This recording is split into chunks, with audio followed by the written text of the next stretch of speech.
The Airbus A220-300 versus the A319neo. Which plane is better?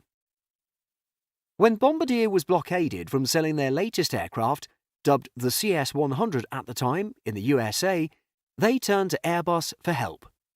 In exchange for 51% of their C-Series lineup, Airbus offered to finish the product inside the US border and rename it the A220, thereby allowing it to be sold to the likes of Delta and JetBlue. However, in doing so, Airbus created a problem.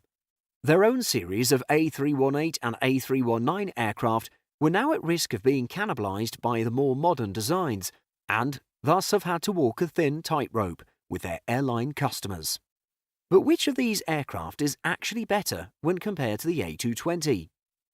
We've already covered the A318 and the A220-100, so today we'll look at the A319neo and the A220-300.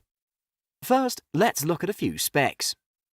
The A220-300 is 38.7 meters or 127 feet in length, while the A319neo is 33.84 meters or 111 feet.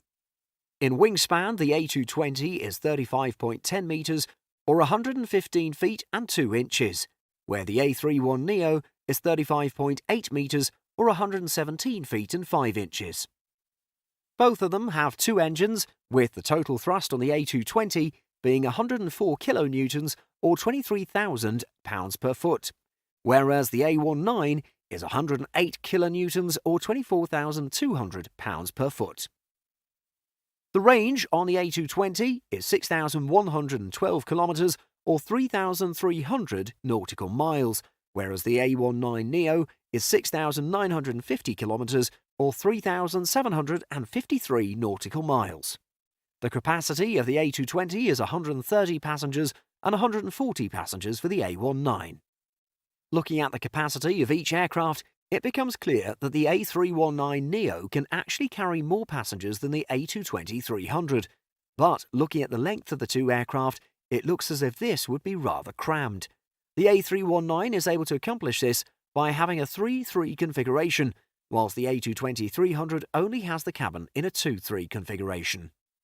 The A220-300 has a cabin width of 3.7 meters, while the A319neo cabin width is 3.28 meters. Despite being a difference of only 50 centimeters, it's enough to fit in an additional seat per row. However, the A220-300 has more pitch per seat than the A319. The winner in this category is the A319neo, although many would argue that the A220-300 is far more comfortable.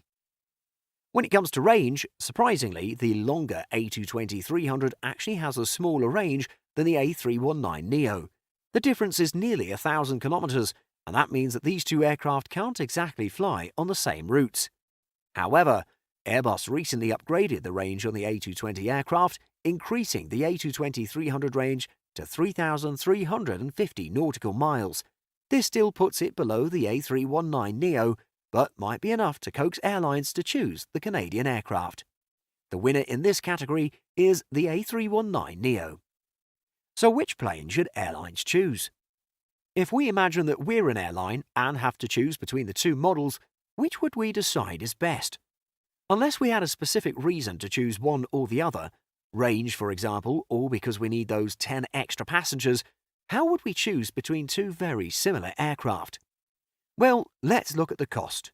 The A220-300 costs $89.5 million, while the A319neo costs $101.5 million. Right away, we can see that the A220-300 is $10 million cheaper than the A319neo. This price difference actually isn't huge, unless you're one of the airlines that have ordered hundreds of the A220 aircraft. Additionally, Bombardier actually has plenty of manufacturing capacity. While there's a huge backlog of orders for the A319neo, it's built in the same factory making the A320neo and the A321neo, and airlines might be waiting years to fly their new aircraft. Bombardier, on the other hand, might be able to deliver one in mere months.